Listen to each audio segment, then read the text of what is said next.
इसमें कालिया नाग रहता है, इसमें काली दह है, भयंकर विषैला जल है, इसमें कैसे गेंद निकल सकती कि नहीं, मुझे मेरी गेंद चाहिए।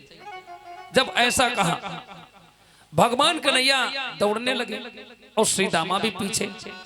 एक वृक्ष पर चढ़ जाते हैं भगवान, और श्री दामा का यह विचार कि ये हमें गेंद देना नहीं चाहता। कन्हैया ने कहा कि देखो भैया, हम अपनी मैया से इससे अधिक सुंदर रत्न जड़ित गेंद बनवाकर तुम्हें दे देंगे। अरे तुम्हारी कपड़े की चिथड़े की गेंद, हम इससे कई अधिक गुनी अच्छी कीमती गेंद लाकर देंगे। इसमें से हम कैसे निकाल पाएंगे? इसके अंदर काला नाग रहता है, विषैला जल है, और इतना विषैला जल जिसकी लपटों से आकाश से जो पक्षी निकलते हैं वो भी जलकर गिर जाते हैं। अरे हम दूसरी गेंद दे देंगे। इनकार कर दिया, नहीं मुझे मेरी गेंद चाहिए। आज भगवान कन्हैया ने सोचा अब क्या किया जाए, और उस वृक्ष पर चढ़े और छलांग लगा दी जल के अंदर। जल के अंदर छलांग लगा दी तो हाहाकार मच गया। हाहाकार जब मच गया कि कन्हैया इस काली दह में कूद गया।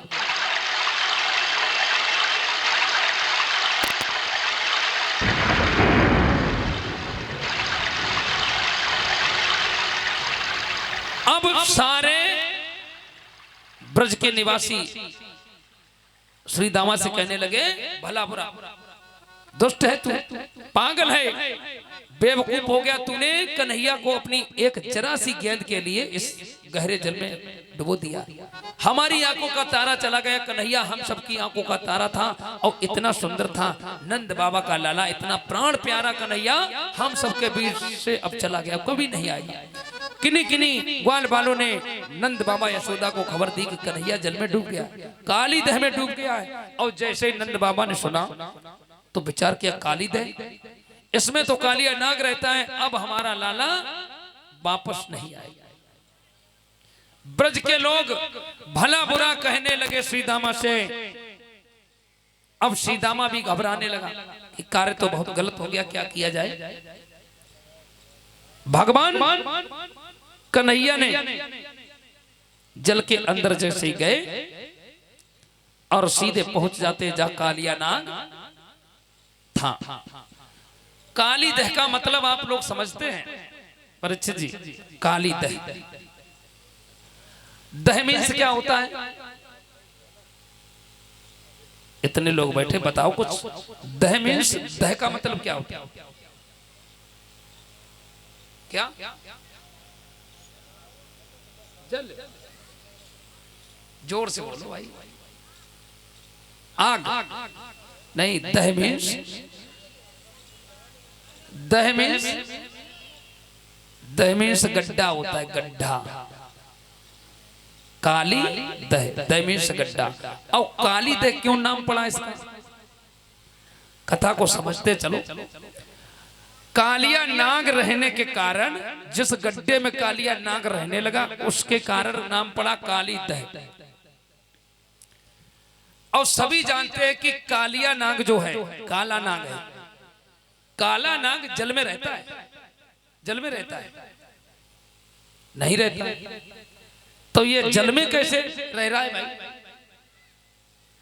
पनिया नया सांप तो मान सकते हैं, लेकिन ये काला नाग जल में क्यों रहने लगा, इसका क्या कारण था?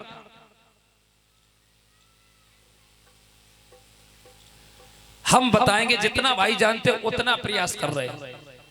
कालिया नाग सभी जानते कि काला सर्प किसी जल में नहीं रहता है। पनेरा तो रह सकता है लेकिन काला नहीं रहेगा। बात उस समय की है,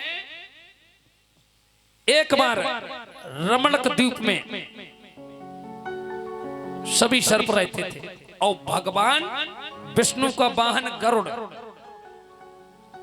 इसको क्रोध आया, इसने आक्रमण कर दिया कि आज हम सारे सर्पों को खा जाएंगे।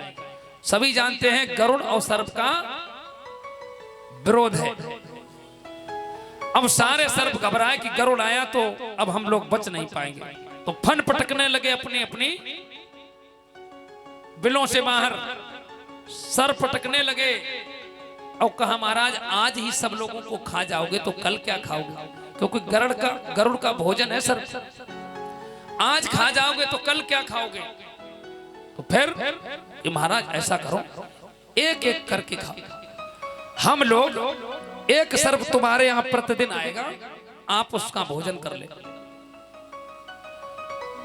शर्त मंजूर हो गई और गरुड़ सहमत हो गया। और सभी सर्पों का राजा था कालिया नाग। सर्पों का राजा है कालिया नाग, प्रधान है ये कालिया नाग, सभी सर्पों के ऊपर है। और इसने मीटिंग तैयार कर ली और गरुड़ के पास प्रतिदिन एक सर्प बारी बारी से भेजता है कि आज उनका नंबर, कल उसका नंबर, परसों उसका नंबर। जिसका नंबर आता है कालिया नाग एक सर्प को भेज देता है। धीरे धीरे उस द्वीप में सर्प कम होने लगे। सर्पों ने विचार किया कि कालिया नाग जो प्रधान है हम सबका, डेली एक व्यक्ति को भेजता है और वो गरुड़ खा लेता है। सर्पों ने मीटिंग बना ली कि आज क्यों ना इस कालिया नाग का ही नंबर लगा दिया जाए। अरे राजा है, प्रधान है, तो क्या, नियम सबके लिए एक था। तो प्रधान जी का नंबर लगा दिया भाई कालिया नाग का, और कहा प्रधान जी आप आज आप जाओगे कालिया नाग गरुड़ के पास। कालिया नाग रहेगा, मंडी राजा है तू, अरे हम जाएंगे, अरे मरने स्वयं हम थोड़ी जाएंगे, कि तो हम भी नहीं जाएंगे। सर्पों ने कहा कि तुम ना जाओ, स्वयं मरने थोड़े जाएंगे, मौत को दावत स्वयं कौन देता भाई, हम नहीं जाएंगे। सर्पों ने भी ठान ली कि आज कोई सर्प नहीं जाएगा, फिर चाहे जो कुछ हो। कोई सर्प नहीं गया और गरुड़ के पास हो गया अंजा। गरुड़ रह गया भूखा। बहुत क्रोध में गरुड़ फिर आया पुनः कि आज कोई नहीं छोड़ूंगा। और जैसे ही आया गरुड़ तो सभी सर्प फन पटकने लगे बाहर कि महाराज पहले मेरी बात सुन लो, कि आज कुछ नहीं, कि नहीं एक मिनट सुन लो। हम लोगों के अंदर ये मीटिंग हुई थी कि एक सर्प आपके पास आएगा, और आज कालिया नाग जो हम लोगों का प्रधान है इसका नंबर था, ये नहीं आया महाराज। इसने कहा मैं नहीं जाऊंगा। इसमें महाराज मेरी क्या गलती बताइए। गरुड़ समझ गया ये अहंकारी है, अब आज मैं इसको देखूंगा। गरुड़ पीछे पड़ गया कालिया नाग के। अब कालिया नाग भाग रहा है और भगवान का वाहन गरुड़, कहां जाओगे बच के, दौड़ रहा है। और मौत इसको जब दिखाई पड़ी तो सभी जानते जब मौत दिखाई पड़ती बचने के सारे प्रयास करते हैं लोग। आज कहीं जगह नहीं मिली तो इसी नदी यमुना में भय के कारण गरुड़ के कूद गया और छिपके रहने लगा, कहीं गरुड़ खा न ले। इसमें गड्ढा था, उसी में रहने लगा। भगवान ने विचार किया कि गरुड़ मेरा वाहन है और मेरे वाहन मेरे सेवक के डर से और मेरा अवतार हो गया, और फिर भी प्रजा में लोग दुखी रहे। एक थलचर जीव और जल में निवास करे।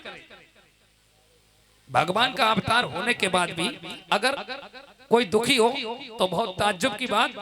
इसीलिए भगवान ने आज ये लीला की और पहुंच जाते हैं कालिया नाग के पास अंदर। नाग सो रहा है और नाग पत्नियां जग रही हैं।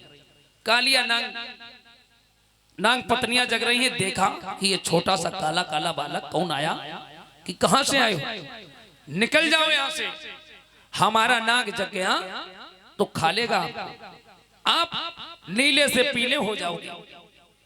ऐसा नाग पत्नियों से वार्तालाप भगवान का हो रहा है। देखा तो इधर भगवान कन्हैया जानते थे कि ये बहुत अहंकारी है नाग। धीरे धीरे बातों बातों में भगवान कन्हैया ने काले नाग की दुम को दबा दिया, जिससे नाग जाग गया। नाग जाग गया तो नाग पत्नियों ने बार बार समझाया कि आप चले जाओ, हमारा नाग बहुत अहंकारी है, घमंडी है। सभी जानते हैं, हर पत्नी जानती कि हमारा पति कैसा है, और हर पति जानता कि हमारी पत्नी कैसी है। मजबूरी में कह न सके ज्वारी है, शराबी है, लुच्चा है, फुक्का है, सब जानती है।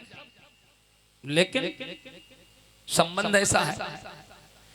वैसे ही नाग पत्नियां जानती है कि कालिया नाग बहुत घमंडी है, कन्हैया से बार बार कहा, और भगवान ये नहीं जानती कि भगवान है, बालक समझ रही। और जब तक क्या हुआ कि वो नाग जग गया, नाग जग गया, भगवान कन्हैया के चक्कर लगाने लगा, लपेटने लगा उनको। कन्हैया ने कहा ये क्या कर रहे हैं कि तुमको लपेट रहे हैं, एक ही फुसकार में नीले से पीले हो जाओगे। भगवान ने रूप और पतला कर लिया, लगा लो जितने लगा लिया। और कालिया नाग से ये कहा कि तुम जानते हो कौन है? आप हमें जानते हो, ये हम नहीं जानते। कि तुम्हारा नाम क्या है? कालिया नाग और कन्हैया की बात हो रही कि तुम्हारा नाम क्या? कि हमारा नाम है अहे। अहे मीन्स, अहे मीन्स सर। तो भगवान के हमाऊ नाम है अहीर। तुमसे कुल बड़ो ना हो, ध्यान रखियो। लाखन भैया, लाखन यादव जो कहूं को बहुत गुस्सा हो गया। जाकर अगली कथा में हमारे हिसाब से चले हो जीजा। हमने ठीक है भैया सारे। कालिया नाग से कहा कि तुम्हारा नाम है अहे और मेरा नाम है अहीर। ध्यान रखना, किसी संत ने लिखा कि अहे अहीर एक गति और अहे से बड़ो अहीर है। और अहे तो बाचा मेरा जोगी पिटारी बंद हुई, लेकिन बाचा तजय अहीर। फिर हमारे लाखन भैया मान तकाऊ जे नहीं मान। हम इनके बहनों ही जे सारे तऊ जे जाने का अपनी कातरा।